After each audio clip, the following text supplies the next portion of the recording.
Good morning, Simon. How are you? How are you today? A stressful morning for us? It's been a busy full-on morning. In fact, it's been a busy full-on start to the new year, which is all good for business. But yes, we could do with it being Friday nearly and having a beer.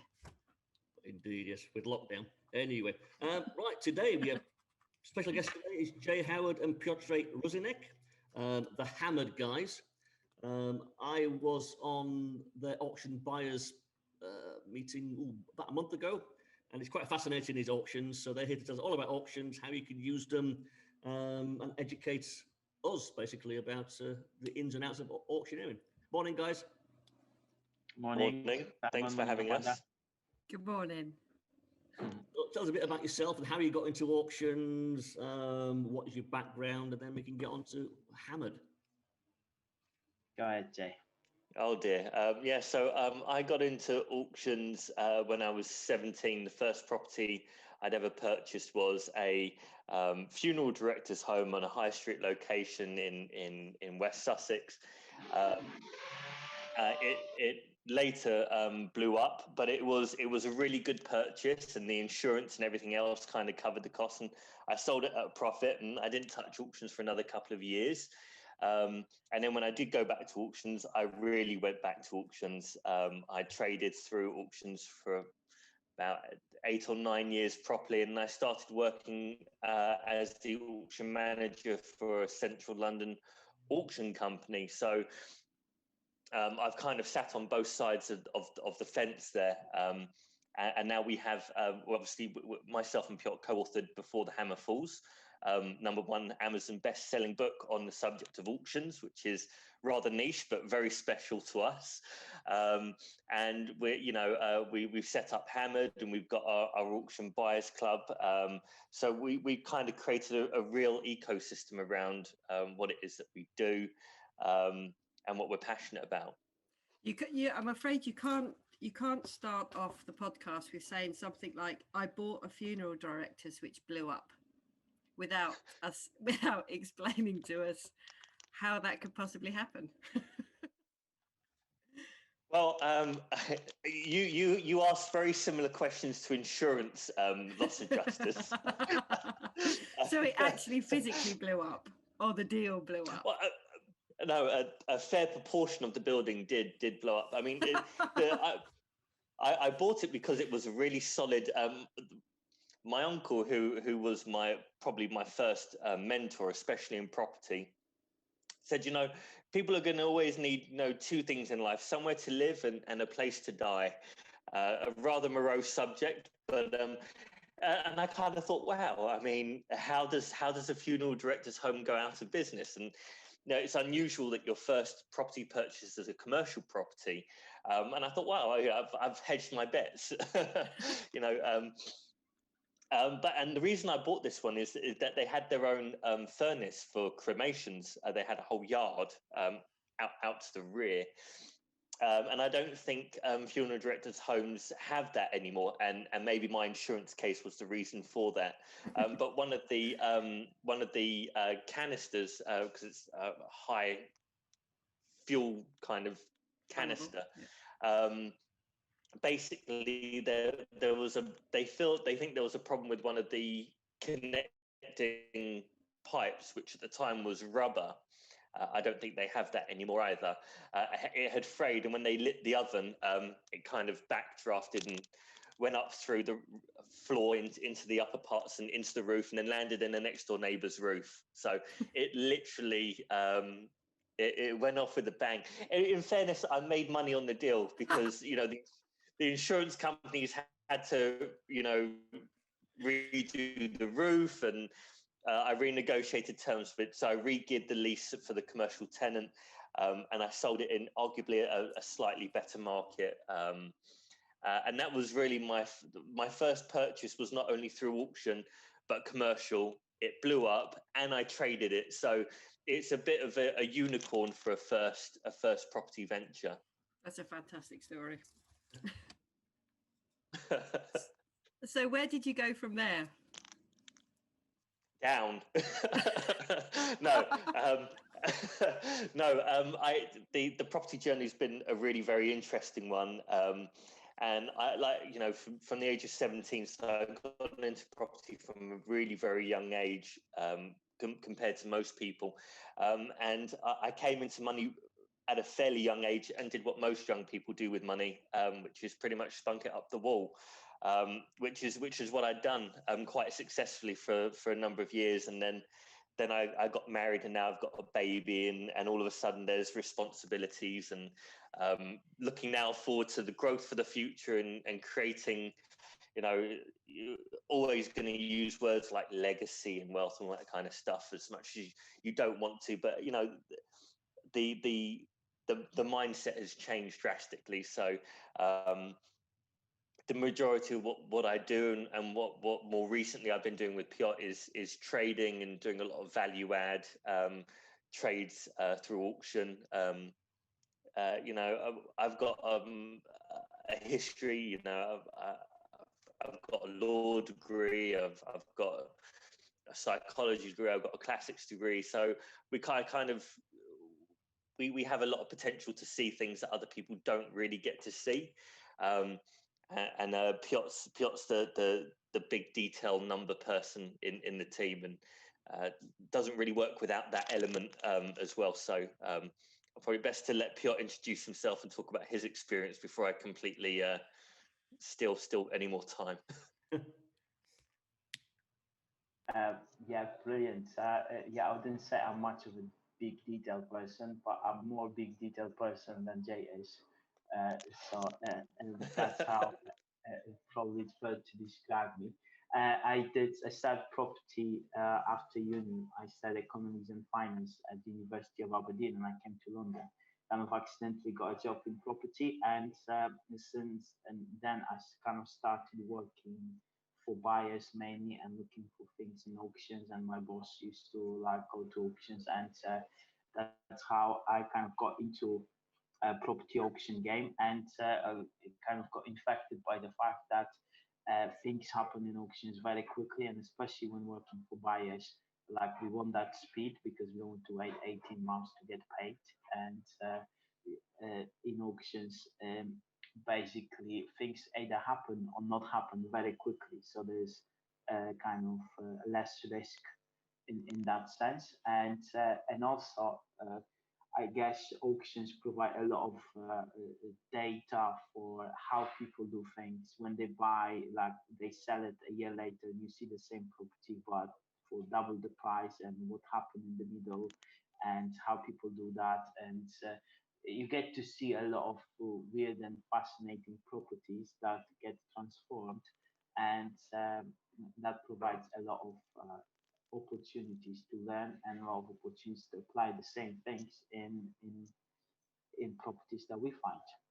So people listening to this will think, well, for the most part, their buying and selling experience is or can be quite painful. So they go through quite a long and laborious process of getting in touch with a solicitor and somebody doing some searches, and exchanging contracts, and obviously completions, which could take 3 or 4 months to progress. Whereas what you're saying is that obviously the quick turnaround on an auction means that you're effectively going to the auction and buying and agreeing to buy it that day. So what is the run up to somebody coming to an auction? So with the auction, the most amazing thing is you get everything up front. So the buyer, the seller is responsible for providing the legal pack, and before bidding, which is basically binding. So when you win the bidding, you exchange contracts. You get an opportunity to look at the legal pack and ask questions, and if necessary, and you know exactly what you're buying, because whoever's been provided is there, or whatever hasn't been provided and hasn't been answered, it's also there. So you kind of know what risks you're taking, and you just need to price them in your purchase price. So basically, that's how I look at auctions. In auctions, you get everything provided up front, and then you make a decision. In the real agents kind of world, you get to make an offer on something that you don't really understand, you don't have all the information, and you have to make an offer, and then you have to readjust the offer when you get more information, and it takes forever, and it's excruciating. It is, you're absolutely right. It is excruciating. So how far in advance can clients expect to get the legal packs? If they're lucky, about 3 weeks. If they're like normally about 2 to 1 week before the auction, and yeah, sometimes a few days before the auction. Okay, and in terms of their financing as well, so are they geared up, ready for financing? So yeah, most of the people they either buy with cash or they buy with bridging finance. So as long as they have that 30 to 40% deposit, then they should be able to buy pretty much most of the things in the auction. Okay. What are the main pitfalls that people tend to fall into at their first auction? This. I mean, we probably filled a book with this. I mean, the first one is a lot of people see auctions as a singular, but every auction company does things slightly differently. So you can't go into one auction room expecting it to be the same as another one, or the rules to be the same, or the way that they conduct business to be the same. So a lot of people don't read the house rules, and they can fall afoul of very, very small things that are either embarrassing or can be costly. The other one, and it's probably the biggest one, is that they don't read the legal pack. That information is provided in advance. You're binding yourself to an unconditional sale with a contract which is unrivaled anywhere else in property. No one else can offer the auction certainty of exchange and completion once the contractors once the hammer falls.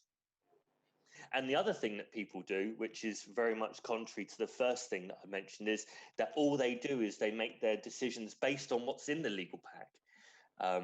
And I regurgitate this thing that Piotr says all the time. You have to become a detective. You don't just rely on the information in the legal pack. You have to go and do, your extended due diligence.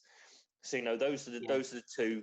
So I guess the people who make decision relying on the legal pack are fairly advanced, because a lot of people who are not advanced, they make decisions based on the catalog entry, and that's probably the biggest pitfall. You see a nice picture and you see good looking numbers, a big yield, and then you think, oh, what can go wrong? I should just raise my hand and bid for this property.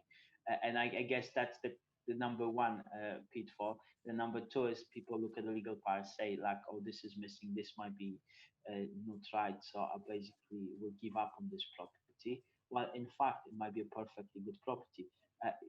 You were on our auction buyers club call. We had one today as well. And one of our members is looking to buy a property where there's basically a commercial shop, and then upper floor is a flat. And the seller sisters didn't provide the AST for the upper parts, and he was put off by that. And I asked him quite a few questions like, have they provided anything else, and do you know who the tenant is, and do they say what the tenancy is? And like, it all kind of didn't seem out of ordinary. And basically what we got to the bottom of it, and turns out the tenancy was signed in 2006 by some previous landlords, and the tenancy was lost, but the tenant's been paying the rent for the last 16 years. The rental statements, there's tenancy deposit certificates, there's like all the information that you really need. And so by doing some digging, you get information that would put other people off. So I guess, there's a pitfall of relying on the catalog entry by itself, but there's also a pitfall of not digging enough, not becoming kind of a detective. So do the house rules change a lot between auction houses, or is it subtle differences? They are by and large subtle differences. The deposit tends to be the same. Some auctioneers have a minimum deposit amount. Normally it's 10%, but that 10% can be subject to 2,000 to 5,000 to 8,000, depending on which auctioneer it is. So if you're buying something for £50,000, and you're expecting to pay a 10% deposit, in reality, with some auctioneers, you'll be paying an £8,000 deposit. So if you don't have that available, you know, that creates some complexities. But by and large, you know, there are similarities, but those similarities can trip you up. But yeah, So, sorry, Amanda. Sorry. So you'd expect to obviously buy and become legally bound, as you mentioned, when the hammer falls. So do they vary in terms of completions, or do they give you 28 days, or how does that usually work? Well, I mean, normally each auctioneer will be running common auction conditions that will be on their website and the back of the catalogue. They've been most recently updated by the RICS from the 3rd edition to the 4th. And the rules for the completion are stipulated in there. But in reality, the rules for completion, you know, an auctioneer will stipulate it's 20 working days or 28 days if you include the weekends. But actually, the special conditions can vary those. So although, you know, if the special conditions don't stipulate a completion period, then the common auction conditions from the auctioneer prevail. But if they do stipulate a completion period, then, you know, it overrides the common auction conditions. Do you find sometimes cases are where people put the bid in and then they just can't find the money because something happens in life? What happens then? Does it go back into auction? Is there a penalty? Oh, well, yeah, there are penalties. This is, you know, it is ill-advised to bid at auction without being in a position or without being able to complete, because if you fail to complete, you'll be put on notice, and then, you know, depending on what the notice period is, 5, 7 or 10 days. Again, the standard in the common auction conditions is normally 10 days notice, but can be varied in special conditions, so it's something you need to be clear on first. You know, you'll be charged to be put on that notice, and then you'll be charged interest at normally 4, or in some cases I've recently seen 8% above, you know, either LIBOR or Barclays or whatever rate is stipulated in the special conditions. Once you fail to complete at the end of that notice period, several things have to happen. The first one being that the seller solicitor has to bring that contract to an end, either to offer it into a future auction, but there are penalties involved in that. A, you lose your 10% non-refundable deposit. B, you're then charged those additional charges. C, the seller can then, if they sell the property and they sell it, let's say it's sold to you originally at 300,000, the market has changed in 6 weeks and now it's only selling at 270. The seller can now sue you for detrimental loss for the difference between the 270 and the 300. Well, okay. They can also sue you for any additional legal fees in a subsequent sale, any additional seller's fees in a subsequent sale, and all of that can be levied upon you as the defaulting purchaser in the first instance. So it's quite similar, really, to failing to complete on a standard domestic or commercial purchase. So in the way that you can fall foul and, I would imagine, relinquish your deposit, etc. Yes, yeah. Quite expensive then. Yes. So I imagine that, do you think that puts people off, or do you think it filters out time wasters? It should put people off, and it should, and as a result, that will certainly filter out time wasters. You know, there was a time where the auction market was almost exclusively used by, you know, not, I wouldn't say a bit of a boys' club, that would be inaccurate, but it was very much, it had an echelon in and of itself with the type of people that were interacting with it. You know, it was people who had been in property for a long time, understood the rules. You know, about 10, 12 years ago, it became a little bit more of an open source.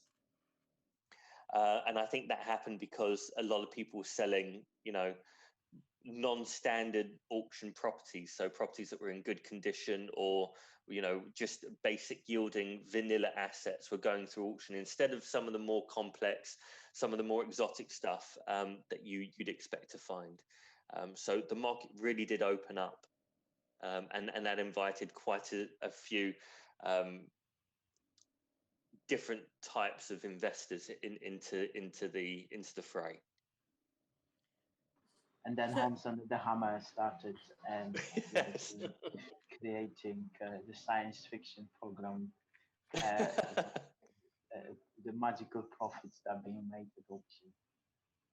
Yes, the you can buy this property and you can refurb it for £4,000 and put it back on the market in 3 weeks and double your money. It's just not reality. Yeah, Homes Under Hammer is a lot to answer for, but at the same time, it's opened up people's eyes to auctions. Which, if you're a purist, auctions was the original route to market 200-300 years ago. You know, estate agency is the new kid on the block, and in my view, the less effective kid on the block. But it's easier for people. It's interesting that you say less effective. Why do you think they're less effective? You consider you have a depending on which agent you speak to, and obviously all of them would dispute this. If you can average a 30% fall through rate, 30% of offers that go to come to exchange or fail to complete, that's a third of the transactions through a estate agency fall to pieces. Chains, sales chains are the most ineffectual things that you can come across in a property transaction. It's an absurdity. It just doesn't work. Then you have to look at the timelines, and you have to look at how. And Piotr made the point perfectly. Okay, the property's on the market. It's on the market at 250.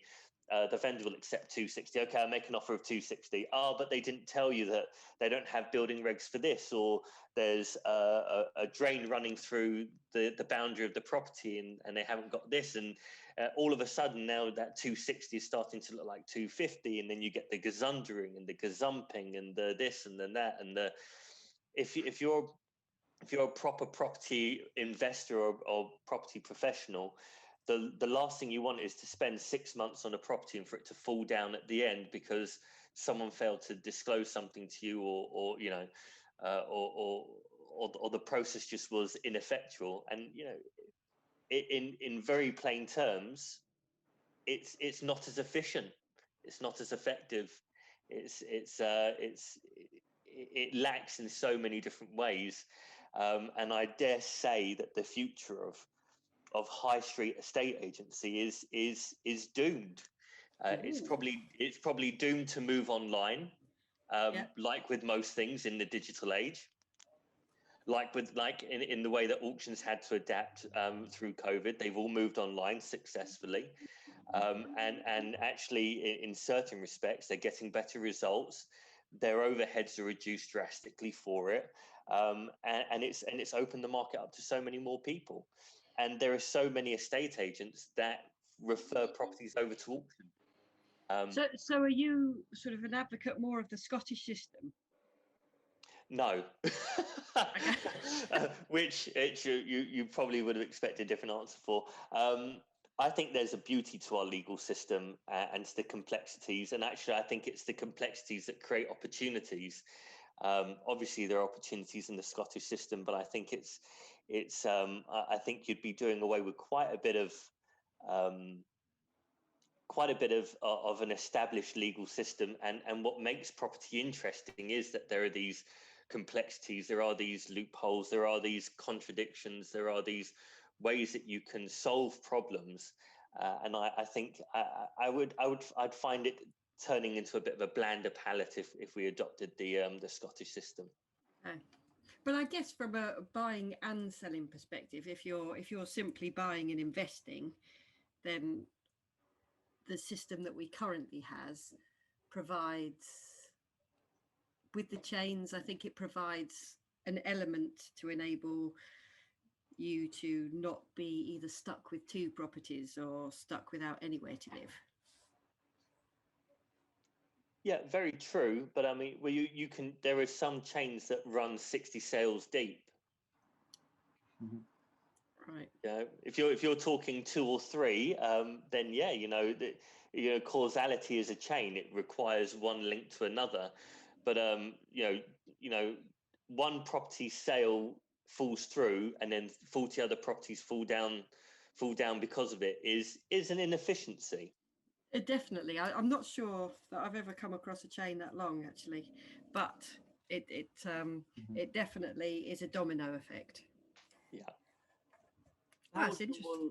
So how would somebody go about selling a property at an auction? Is there a process? Do they approach? Is it just go to somebody else, or can you go direct to yourselves?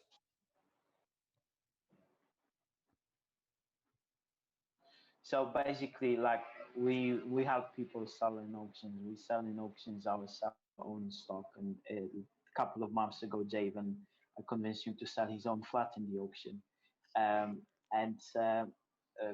Basically, what happens is with the auction, there's a lot of auction houses that offer properties, so people can go directly to auction houses and then basically take a risk. What we do is we are independent of auction consultants, so we look at the property and we look where the property would perform best, which auction house, whether it would be a national auction house, whether it would be a local auction house. If a national auction house, then which one? And is it, there's some good auction houses for prime commercial property, there's some good auction houses for secondary commercial property, there's some good auction houses for residential properties in certain areas, and then there's some other auction houses better for other types of areas. So we basically look at how to choose the right auction house, and then once we choose the auction house, how to position the property the best so that it grabs enough of interest, and also it's open to a lot of different various types of buyers to look at, because you want to create as much competition for your property as possible, because that competition will drive the property price up.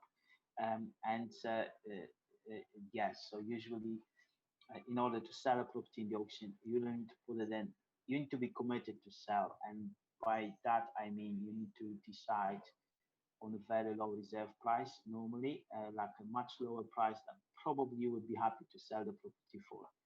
But it's the kind of price which, if it's sold for, you could live with it. You wouldn't be happy, but you would live with it.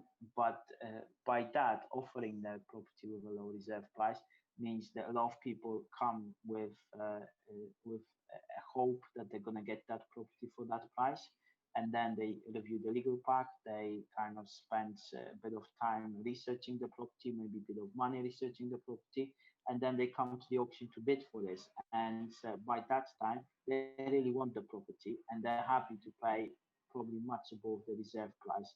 And also the competitive bidding is probably going to mean that they're going to end up paying somewhere very close to what any estate agent could get, or even sometimes more. It's not unusual for properties in the auction to actually sell for more than what the estate agents would get for this type of property. And fees, would you expect to pay similar kind of fees to those that you pay to an estate agent? Yeah, very much so. It's about 2 to 2.5% plus VAT for the selling, for the commission. The only difference in the fees is there's an entry fee of about £500 plus VAT. That's more or less what the kind of standards in the market. And then you need to also pay for your legal fees to prepare the legal pack and do that in advance of selling. So there's a couple of upfront costs that are not massive or prohibitive, but they make the transaction efficient and also help the buyers to pay as much money as is possible for the property. So will that work also for, say, properties in Spain? Yes, in Spain, it's the auctions are not as popular, and I guess its system here is different. I suppose if you have someone who's UK based but has a property in Spain, it's been hard to shift at the moment. You could place it at a suitable auction house in the UK. Yeah, I Well, was actually thinking about things like that in the past. There was someone who came to me with a property in Krakow, which is a massive, beautiful block of flats in the center of Krakow, and I was actually considering like putting in one of the like national auction houses in the UK because we would get a lot of attention. So it's not impossible. I think there's been some properties in Israel placed in London auctions, Turkey. So I don't think Spain would be too difficult. What do you think, Jay? Well, I had, without the stuttering, I had spoken to somebody a couple of years ago about the potential for selling overseas properties via auction in the UK, and they said that the RICS common auction conditions don't allow for it. But I know that the auctioneer that I worked for 6 years, when they were very early on in their lives, they were selling a couple of massive mansion houses in Germany. And I'd actually met the chap subsequently who purchased them. But it seems like it doesn't happen very much anymore because if you're dealing with people, it's the same way if someone in Scotland is selling their property in a London auction or in an English auction, it has to happen so differently. You need the articles of route, the minutes of enactment. The process is so foreign, in that respect to how we do it. And I think a lot of auctioneers kind of stay away from it now because there are so many issues in relation to how to do things appropriately for an English law transaction for property, and then how does that translate to be an exchange or a sell, for instance, in a Spanish territory or a German territory or Turkish or Israeli, as you say. I think that's where it really falls down. But I think a lot of auctioneers tried it, but I don't see it. I don't see it. Yeah, it just seems to me like there's a gap in the market. But I was like to say, I think mechanically maybe it just can't work. Yeah, the property transaction would have to be governed by the rules and regulations and laws of the country that it's situated in. So you could probably, if it was an online, like if the auction house was online and it was effectively just almost a shop window for that property, but just a platform for facilitating. Yeah, exactly right. So if it was, but the contract terms and the way in which the property was going to transfer was applicable to the country in which it was situated, then you must be able to do it. If the property is owned by a company, you're buying the shares. Would you often get that a case in auctions where you're buying a company that owns the property? Go ahead, Jay. Yes, yeah. So I've come across this several times because I know that there are some stamp duty savings and things like that in terms of buying the vehicle that owns the asset rather than buying the asset. The problem is that there is so much due diligence required for people to make an informed decision in that timeline. It's just not practicable. You'd want to be seeing what their liabilities are, tax liabilities or liabilities to creditors or debitors or whatever's sitting in the background. And I think it's so difficult to do in a 3-week period, unless, of course, like the seller solicitor is on fire and knows exactly what they should be supplying, and obviously that a buyer solicitor is in agreement with everything that's in there. It's so much easier to be selling the asset in terms of the title of the property rather than the vehicle that owns it. But I think that's something that is very much open when sellers and sellers solicitors and, more importantly, buyers experience that kind of thing more often. I think there will be a prescribed method of doing that in a quick, clean, efficient and transparent way, because that's the idea of the auction. In supplying the legal pack in advance, you have that increase of transparency, or perceived increase of transparency at least. But I think if people are now going down the incorporation route and I'm no expert, and it's got pluses and minuses depending on who you are and how you're structured. There is definitely a benefit to a buyer in buying a vehicle rather than the asset. There are tangible savings there. Yeah. But do you have any disaster stories that people could learn from? People like disaster stories. I've got some disaster story. I know Piotr's handled a couple of things, and this is bringing up Piotr's point of which he said at the very beginning of the call almost. There are people who open up the auction catalogue when they go into the auction room, see a pretty picture and bid, and they've bid just based on that. And there's this one such story, and it probably never will leave me. It was 11 Bonnie Street in Camden. And it was a really interesting asset. In and of itself, it was interesting. It was a end of terrace house arranged as a 5-bedroom HMO, but you were buying it on a commercial lease, a 20-year commercial lease with 15 years remaining. So that normally gets people they screw up their face and like, well, what are you talking about? Am I buying it as a leasehold house? Is it a freehold house? No, you're buying a commercial lease over that asset for a fixed period of time. So we had it in the auction. It must have been, I think we had it in the auction maybe it was £150,000. It was producing like £25,000 net, because it was producing about, maybe it was £35,000 net. It was producing about £50,000 per annum, but you were obviously paying some of that to your landlord under your commercial lease. So it was netting about £25,000 or £35,000. The numbers may be immaterial here, because the devastating part of the story was that a lady, I think maybe with her partner, came into the auction, saw the property, saw the postcode, saw the headline figure of £150,000 for £50,000 worth of income, and completely lost her mind. And obviously completely lost her mind, not by herself, but with 3 or 4 other individuals.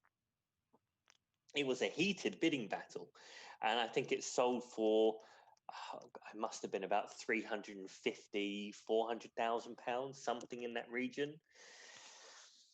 So she comes to the back of the room, she fills out the paperwork. I'm the person dealing with the paperwork at the back room. One of my duties on the day of the auction was I got to meet all of these people, which you learn so much. And I'm a curious person. Like, what are you planning on doing with this? Oh, congratulations. She started talking to people. And she was completely elated. She then obviously went to go and speak to the bridging company who advertised in the room.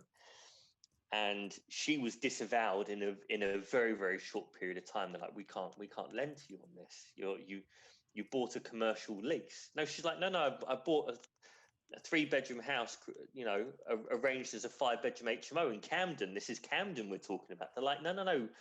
Read what it actually says. Don't look at the postcode and numbers. What does it actually say? And she came back, and for about 6 hours, she cried in front of me. And I struggle with people crying anyway, but I really did feel for this woman. I thought that she had a plan. She kept her cards. She was happy, and she kept her cards close to her chest when I was filling out the paperwork. Little did I know that she was planning on getting the HMO tenants out and living there herself. And the interesting thing with that part of Bonnie Street is that pretty much all the houses there are owned by the local rail company.